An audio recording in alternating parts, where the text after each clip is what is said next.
comment. Buhari was not referring to Tinubu, Garba Shehu defense Buhari. The presidency has distanced President Muhammadu Buhari for what it terms a malicious campaign aiming to drive a wedge between him and a staunch ally, Asiwaju Bola Ahmed Tinubu. In a statement on Friday, the president's social advisor on media, Garba Shehu, said those attempting to estrange the two leaders are doing so with reference to a statement President Muhammadu Buhari in a recent interview. According to Mr. Shehu, the president stated in the interview that nobody but the APC will determine the zoning and selection of where the next president will come from. The president's special aide said the twisting of his principal statement is nothing short of a mischievous attempt to drag the Buhari into controversies. Shehu urged citizens and especially the members of the All Progressives Congress APC not to fall for the scheme. But pressing his point further, the special advisor said the mention Buhari made of Lagos was not a reference to the respected party leader, Senator Bola Tinubu, as the opposition party's predatory designs would put it in order to damage the excellent relationship between the two of them.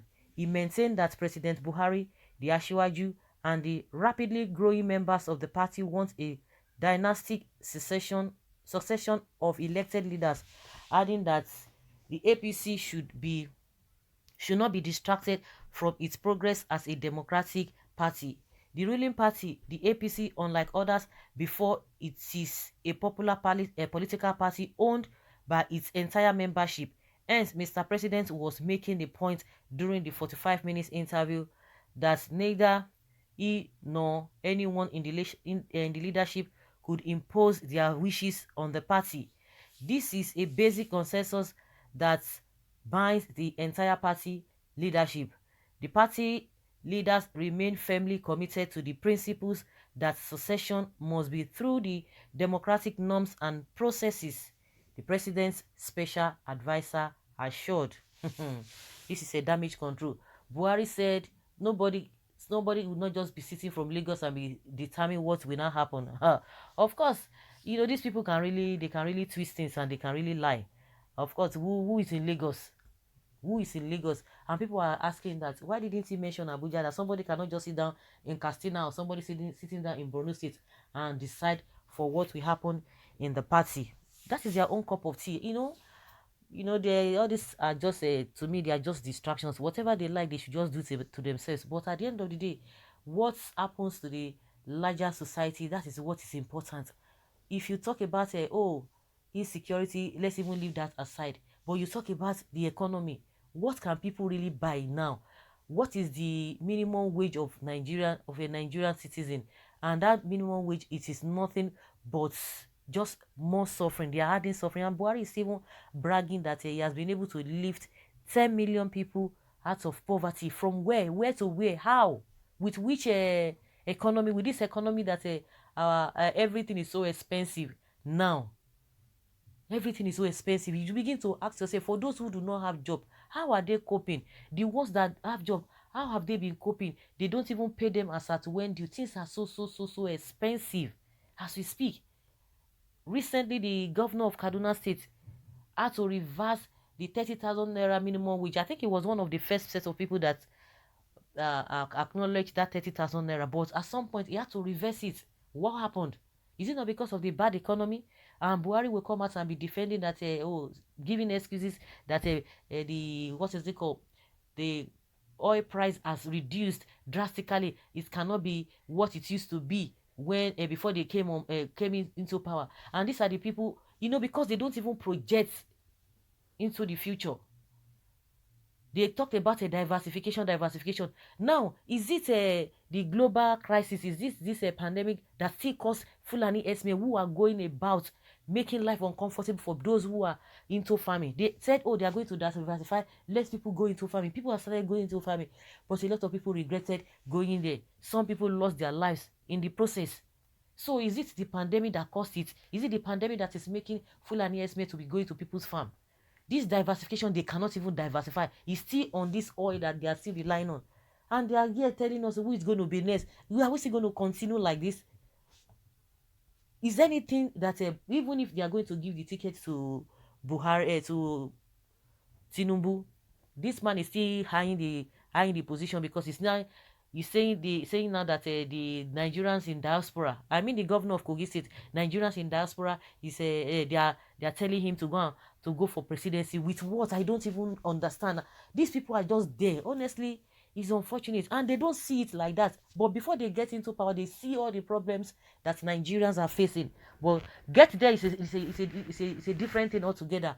A lot of people, some people tell you that, oh, you have to come out and vote. Go and vote the right people. But a lot of people believed in Buhari. A lot of people believed in him. But see what they are getting. And you will still come out and tell us a cock and bull story. Somebody will paint himself as a light. But when they get there, you'll be disappointed. And they will say you didn't vote. What of the people that are voting? What will they now say they have gained out of these old people that they trusted with the whole of their heart? And yet they will go there and do another thing, and you still want to blame them, or you still want to tell them that they did not choose right. I don't understand. So this one that Garba Shehu is trying to do damage control is neither here nor there. You can see, just look at them. They have been tested. Can you say they are not trusted? Where did Bubu mention Tinubu? I thought he only said Lagos. So what is Garba explaining again? Please, Gaba, we understood perfectly the language of our president spoke to us.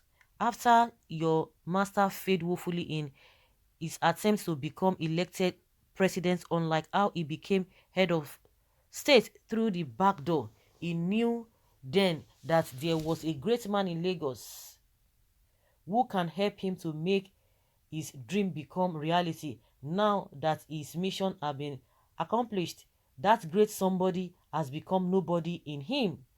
What an ingrate is this, your Oga. My advice to Southerners is that trust Fulani to your detriment. Out of the abundance of the heart, the mouth speaketh. Tinubu should be grateful that the truth has been revealed to him. Really? Was he referring to who? This is a belated damage control that is clearly discerned to the not too foolhardy. Tinubu, the ball is in your court. We dey hear her. They will just have forget nothing they happen. They will not hear until they follow the corpse enter the grave. The flies will follow the grave. Have the corpse enter the grave. That is their problem. They won't even see it as anything. They won't see it as anything. Who else is in Lagos? This is why they always like to pocket this President Buhari, because when you let him speak freely without reading lethargy or already prepared notes, he will certainly make more enemies and uses wrong words because of his dementia state. The swift and timely response to the alleged misinterpretation of the president's mention by Uncle Gaba shows vividly that the presidency really knows what they are doing, as they selectively chose what incident they should respond to and the ones to be ignored. Surprisingly, till now, if I'm accurate, none of Lai Mohammed, Garba Shehu, Femi Adesina spoken against the carnage that happened in Igogon or your state since almost a week now, because it was a southern affair. But a statement made in the interview yesterday in less than 24 hours by the senior man, in digression but still in line with the nepotistic action of the president, a northerner was made as the new DG of the NBC just because he is the only competent person, as claimed by the president in his interview to defend his similar decision regarding the new chief of army staff. What more can we say than to hope that these two shall pass? We strongly believe. So let's hear your opinion, guys. Thanks.